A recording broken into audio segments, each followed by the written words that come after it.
warahmatullahi wabarakatuh. Untuk sesi sekarang kita akan mencoba untuk menganalisis rasio keuangan. Jadi nanti silakan rekan-rekan mahasiswa untuk mendownload bahan-bahannya di blog kangasep.blogspot.com, masuk ke menu manajemen keuangan 2.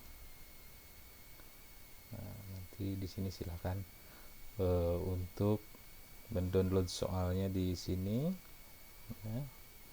Nah, nanti untuk memudahkan pengerjaan silakan nanti mendownload template Excelnya di sini. Nanti silakan langsung di download oleh rekan-rekan. Apabila nanti sudah di download ya, nanti akan seperti ini tampilannya.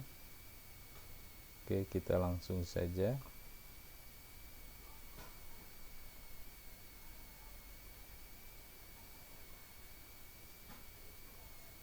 mengenai analisis rasio keuangan.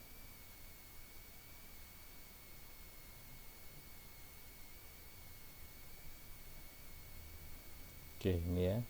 Nah, di sini studi kasusnya yang pertama, PT Telaga Tbk adalah sebuah perusahaan fiktif yang mempunyai laporan keuangan perusahaan berupa neraca dan laporan rugi laba.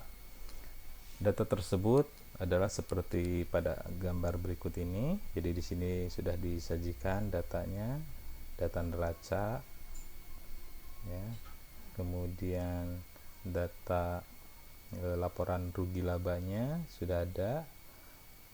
Selain data tersebut, diketahui bahwa sewa yang masih harus dibayar adalah sebesar 18 juta dan angsuran pokok pinjaman adalah sebesar 36 juta. Tarif pajak 40%. Dengan menggunakan data-data tersebut, selanjutnya Anda diminta untuk menghitung pertama rasio likuiditasnya, kemudian rasio leverage, kemudian rasio aktivitas, dan rasio profitabilitas beserta rangkuman dan hasil analisisnya. Oke, itu yang studi kasus yang pertama. Kita langsung saja buka template Excelnya. Oke, di sini ada sheet neraca, ada sheet rugi laba. Kemudian untuk yang latihan satunya kita langsung saja. Yang pertama rasio likuiditasnya. Di rasio likuiditas, itu ya, di mana rasio likuiditas digunakan untuk mengukur kemampuan perusahaan untuk memenuhi hutang lancarnya. Jadi nanti untuk rasio likuiditas dapat dicari ya berdasarkan informasi dari modal kerja, dari pos-pos aktif lancar dan hutang lancarnya. Nah, kemudian di rasio likuiditas dibagi lagi ya ke dalam beberapa rasio, ada current ratio, ada cash ratio, ada quick ratio, dan net working ratio. Oke, kita langsung saja untuk mengisi yang tahun 2003.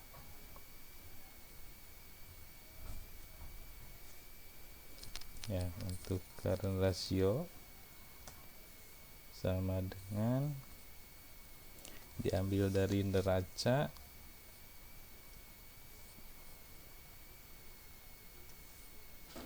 jadi aktiva lancar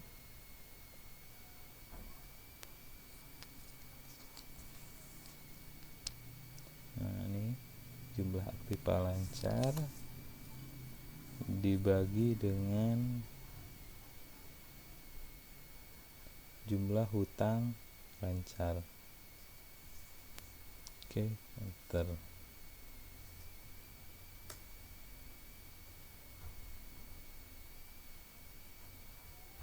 Jadi aktiva lancar dibagi dengan hutang lancar.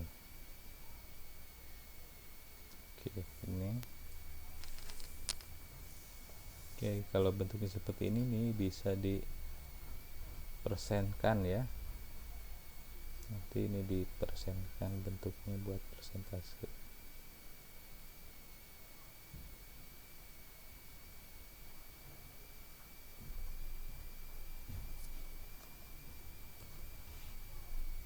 Oke, nanti ini silahkan dipersenkan ya, jadi 175%.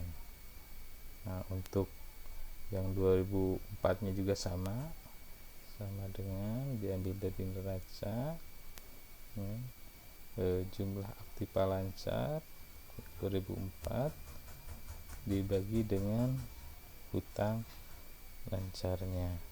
Nah, ini hutang lancar. Bentar.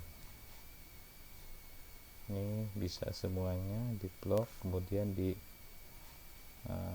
menjadi persen ya. Kemudian untuk kas rasio ini sama dengan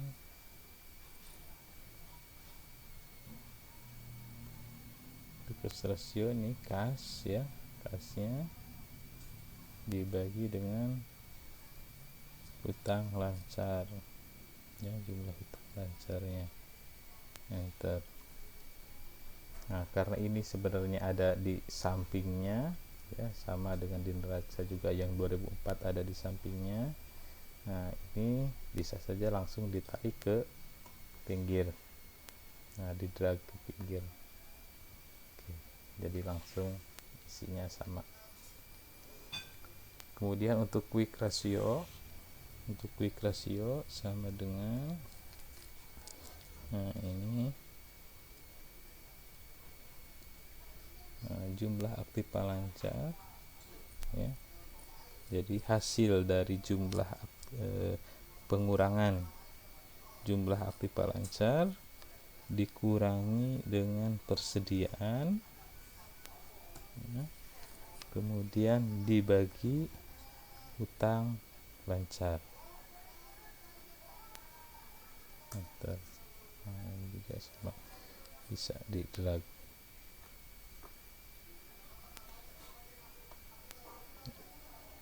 Kemudian net working ratio nya sama dengan jumlah aktiva lancar dikurangi dengan hutang lancar.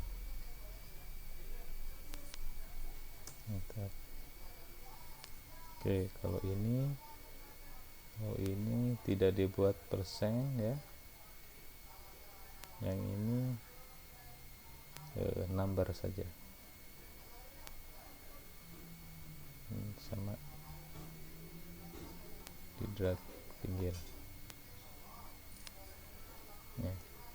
Untuk ini misalkan untuk yang presentasi bisa saja ada dua angka di belakang koma, tinggal ditambahkan increase-nya atau decrease, ini mengurangkan 0, ini menambahkan 0 di belakang komanya, misalkan ada dua angka di belakang koma.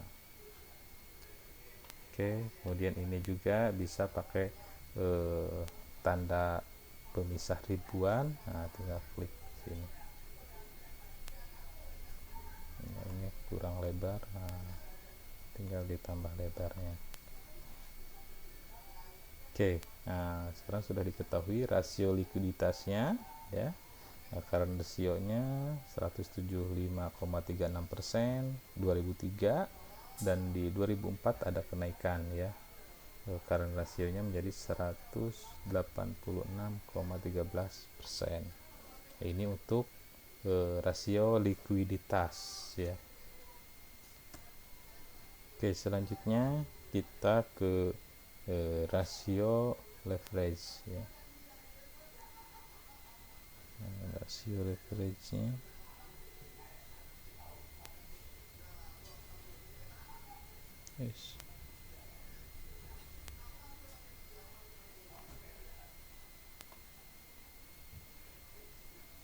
Nah, di sini di rasio leverage. Rasio leverage atau bisa juga disebut dengan rasio hutang, merupakan rasio yang mengukur seberapa jauh aktiva perusahaan dibiayai dengan hutang atau dibiayai oleh pihak luar.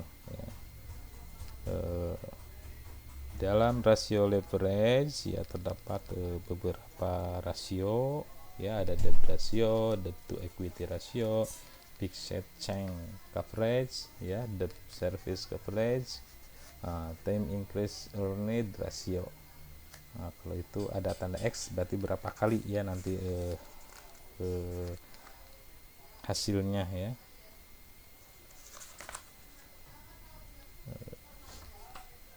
Oke. Untuk debt ratio,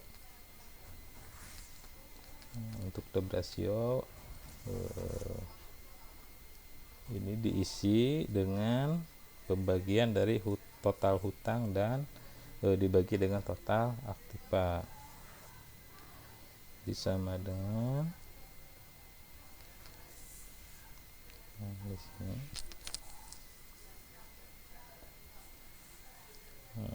total hutang di hutang lancar di penjumlahan. Jadi penjumlahan hutang lancar ditambah dengan hutang jangka panjang ya. Kemudian dibagi dengan total aktiva. Enter. Sudah ada.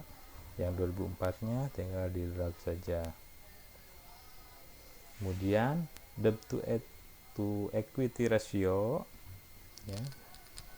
Debt to equity ratio ini untuk mengukur jumlah hutang dengan ekuitas atau modal sendiri. Rumusnya total hutang dibagi total modal sendiri sama dengan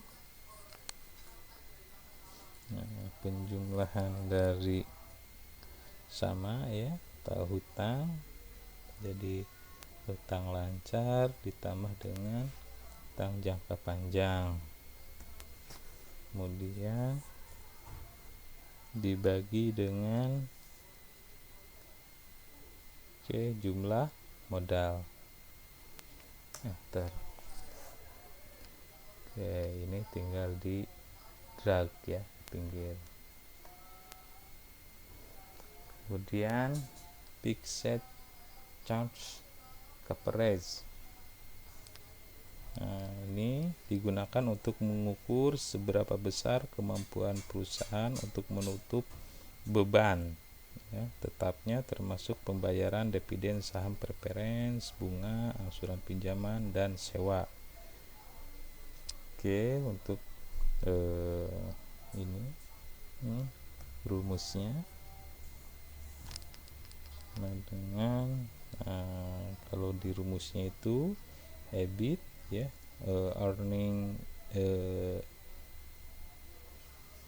EBIT itu earning before interest tax ya, ditambah bunga ditambah pembayaran sewa dibagi beban bunga per tahunnya. Nah, jadi kalau di sini diisikan hasil dari ini diambil dari rugi laba, laba sebelum bunga pajak ya, earning before tax ditambah dengan bunga hutang ya, ditambah dengan yang dari soal itu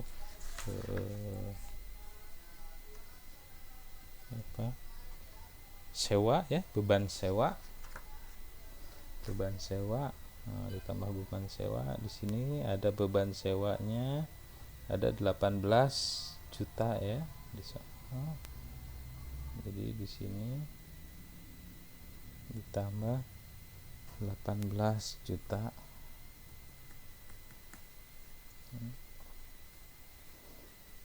Ini tinggal ditutup dibagi dengan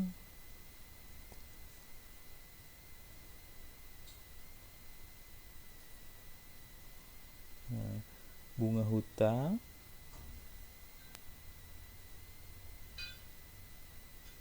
ditambah 18 juta. Oke, itu ya. Jadi beban bunganya. Enter. Nah, ini sudah. Jadi jadi kemampuan perusahaan untuk menutupi bebannya itu sebesar 3 kali ya, 3,08 kali. Oke, ini yang 2004.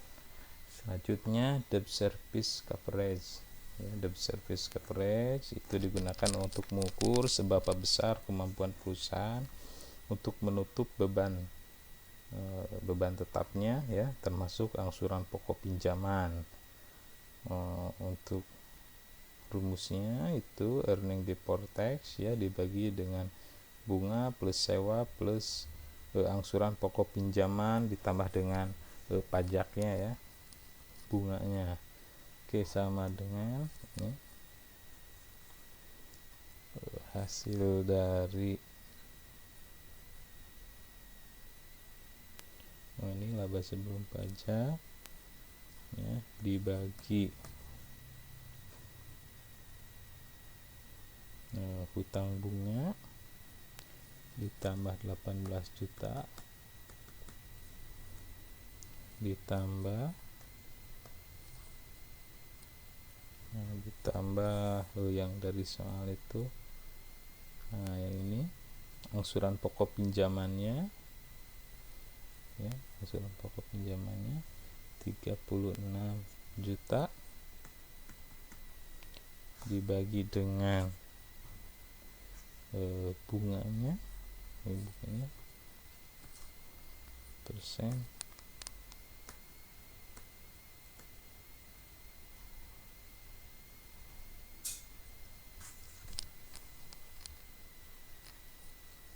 oke, itu ya.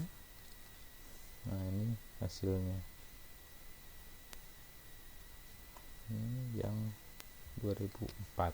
Jadi ada kenaikan peningkatan ya, kemampuan perusahaan untuk menutup beban tetapnya.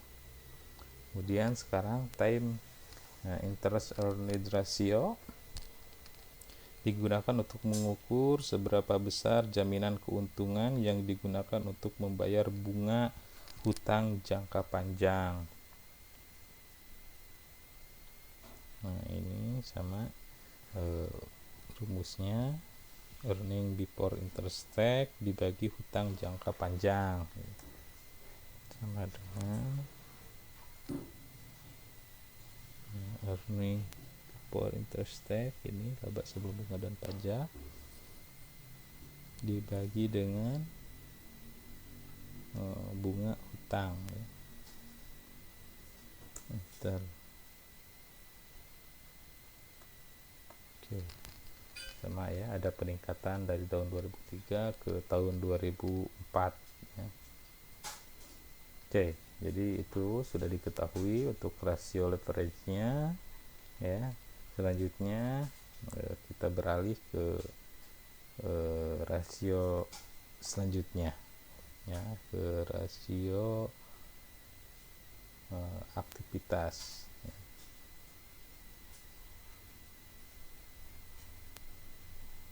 Oke. Ini rasio aktivitas. Rasio ini digunakan untuk mengukur seberapa efektif perusahaan menggunakan sumber daya yang dimilikinya ya.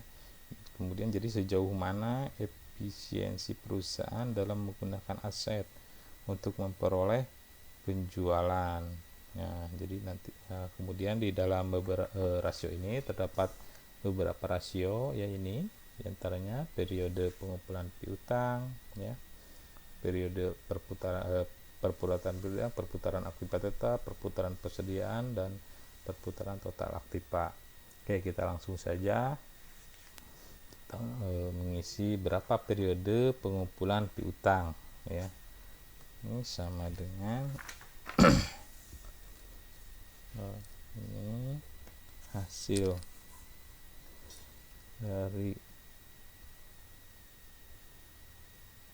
ini piutang dagang ya, piutangnya kali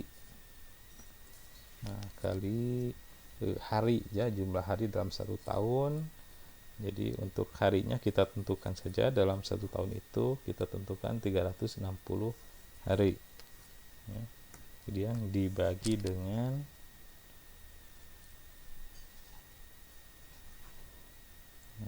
diambil dari rugi laba penjualan bersih ya, dengan penjualan bersih ya, enter. Jadi periode pengumpulan piutangnya itu 54 hari yang di tahun 2003, dan di 2004 itu 45,69 hari. Oke, perputaran piutangnya, berapa kali perputaran piutangnya untuk di 2003? Diambil dari rugi laba penjualan bersih dibagi dengan piutang dagang ya. Jadi perputaran piutangnya 6,67 kali ya. Dan semakin meningkat di 2004. Kemudian perputaran aktiva tetapnya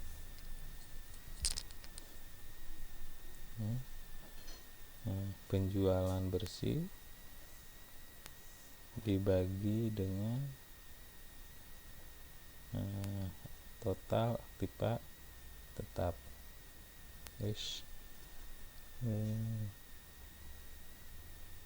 Aktiva tetap bersihnya ya. Ini aktiva tetap ya, aktiva tetap saja, enter.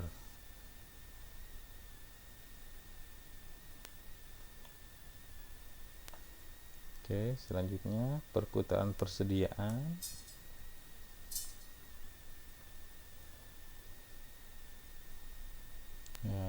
Perputaran persediaan diambil dari harga pokok penjualan ya, dibagi dengan persediaan.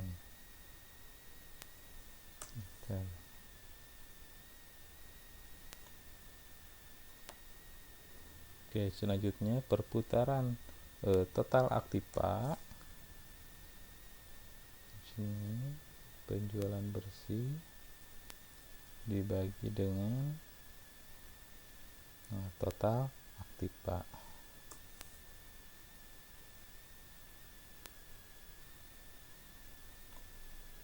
Oke ya, jadi ini perputarannya, total aktivanya 1,19 kali, 2004 1,40 kali. Oke, selanjutnya ke rasio profitabilitas.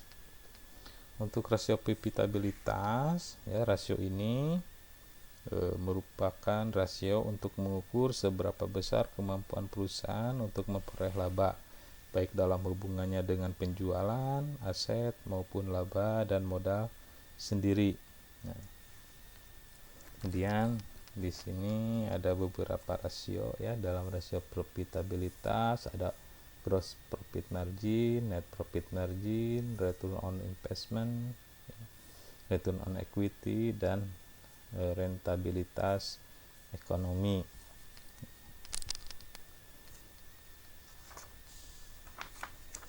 Oke, kita langsung saja ke pengisian untuk gross profit margin ya. Ini gross profit margin digunakan untuk mengukur kemampuan perusahaan dalam mendapatkan laba kotor dengan volume penjualan ya. Ini sama dengan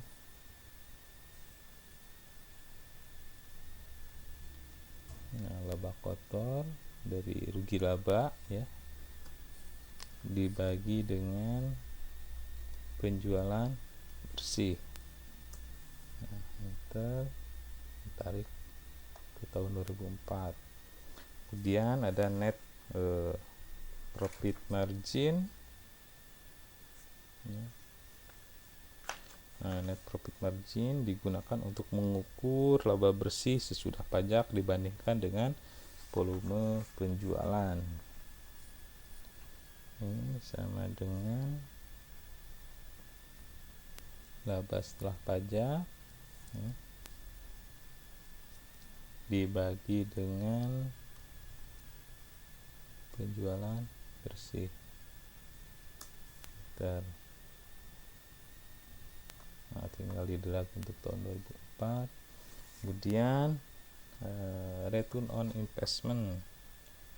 Nah, return on investment ini sama dengan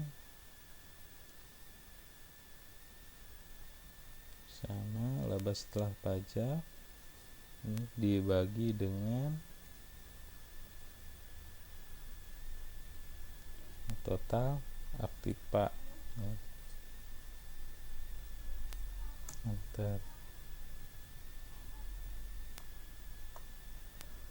Oke, return on equity sama dengan laba setelah pajak ya, dibagi dengan jumlah modal.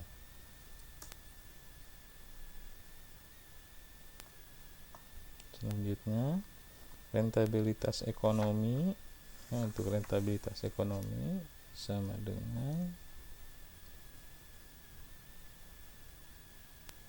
laba sebelum bunga dan pajak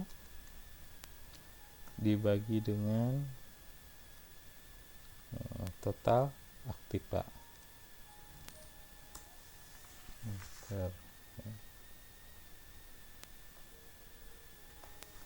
Nah, ini merupakan rasio profitabilitasnya ya. Oke, selanjutnya langsung ke latihan selanjutnya. Nah, di sini ada rasio saham biasa ya. Untuk rasio saham biasa ini ya merupakan rasio untuk menunjukkan bagian dari laba perusahaan, dividen dan modal yang dibagikan pada setiap saham ya.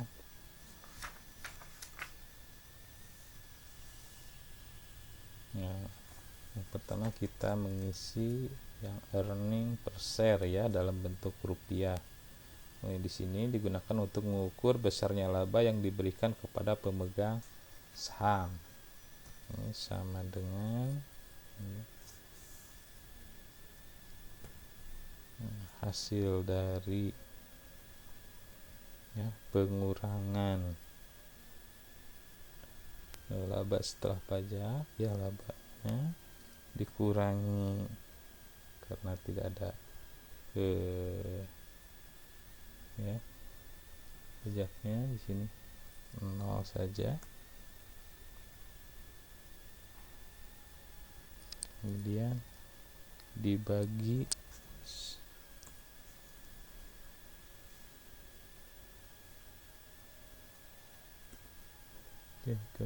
dibagi dengan jumlah saham biasa yang beredar. Nah, diestimasikan saja jumlah saham yang beredar itu misalkan sebesar 1 juta lembar saham ya yang beredar. Oke, enter.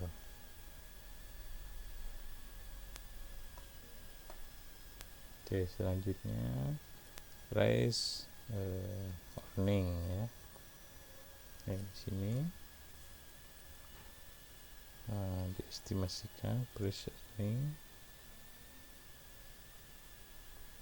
Jadi harganya 1.500 ya, misalkan per di sini Nah, diambil dari ya push earning di sini.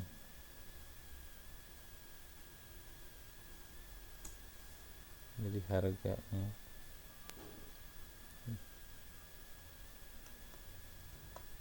oke sama ini. Kemudian dividen per share-nya,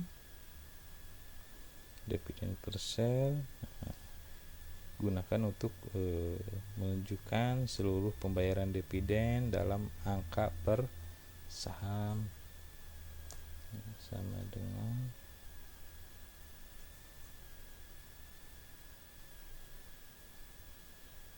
pembayaran dividen dibagi dengan tadi misalkan lembar saham yang beredarnya itu sebesar 1 juta lembar.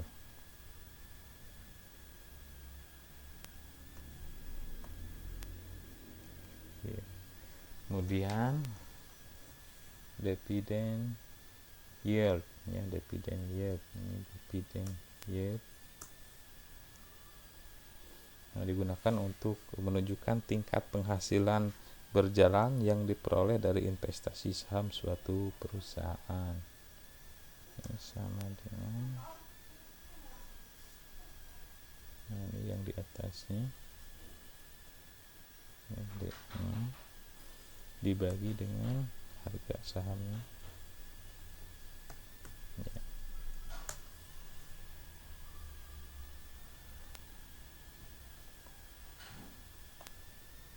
Oke, kemudian book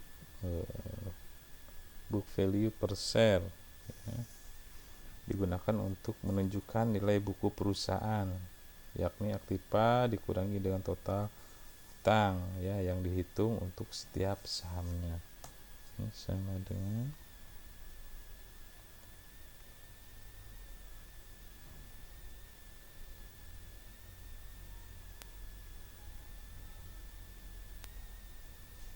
dan dibagi dengan 1 juta ya lembar saham.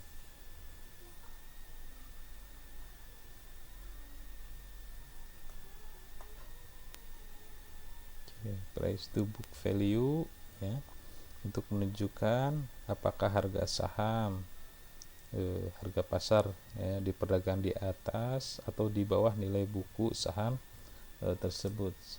Nah, dengan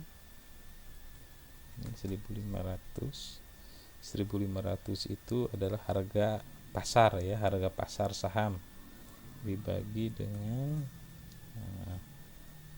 D8 yang di atasnya adalah nilai buku per saham.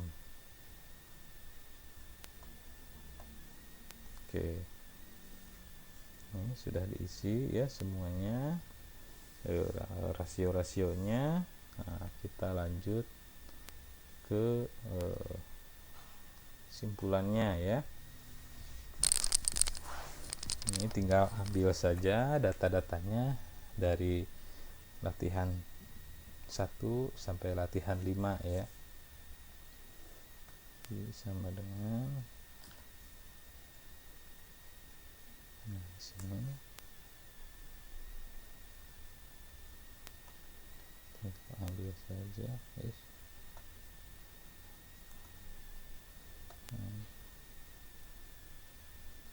Oke, kalau yang ini guys, bentuknya jangan dibuat persen, angkat saja. Kemudian yang rasio leverage ini di latihan 2.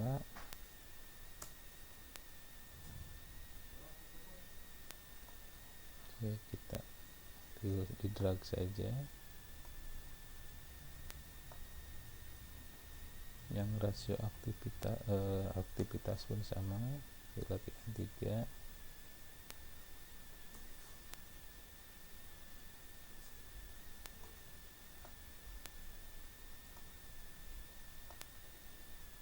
Oke, selanjutnya untuk rasio profitabilitasnya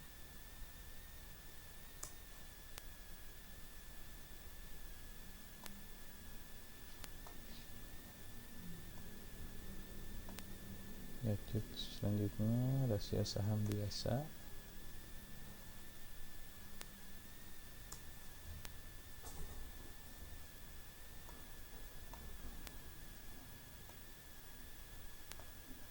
Nah, selanjutnya kita lihat ya nilai naik turunnya berapa ya.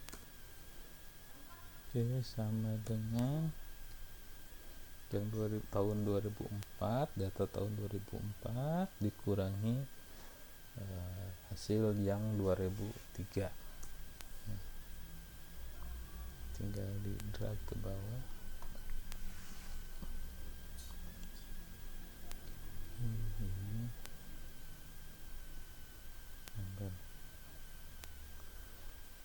Nah, untuk presentasinya sama dengan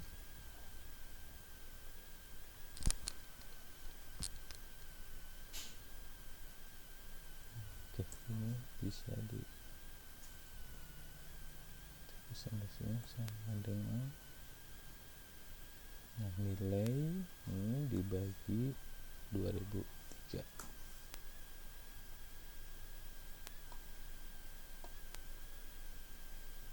Oke. Sama untuk yang di bawah pun sama dengan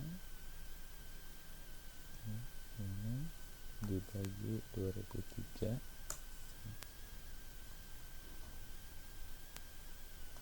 Ini bisa di drag ke bawah.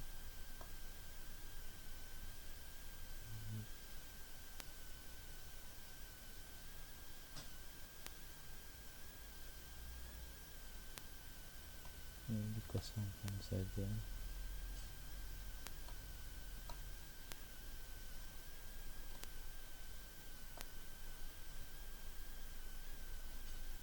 Nah, ini pun sama.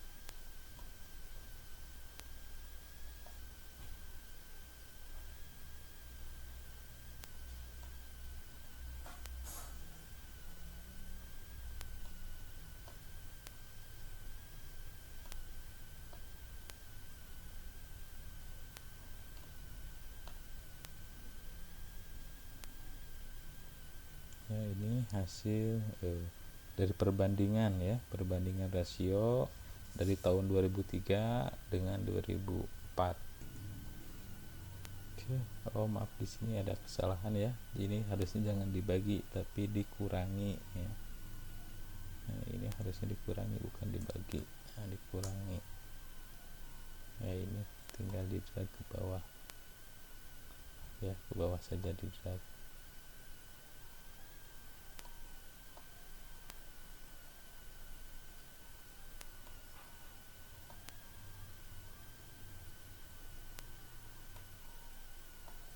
Oke ya, seperti itu. Jadi ini hasilnya ya, hasil perbandingannya ya. Ada nilai naik, ada juga yang turun ya. Oke, jadi dari hasil analisis ini bisa dilihat ya, yang pertama dari sisi likuiditas ya. Hasil analisisnya berdasarkan dari sisi likuiditas dengan melihat angka dari perkembangan dari tahun 2003 ke 2004 ya, dapat dikatakan bahwa kondisi perusahaan tersebut adalah dalam keadaan liquid ya. Dengan demikian perusahaan akan mampu memenuhi hutang-hutang jangka pendeknya dengan menggunakan aset-aset selancar yang dimilikinya.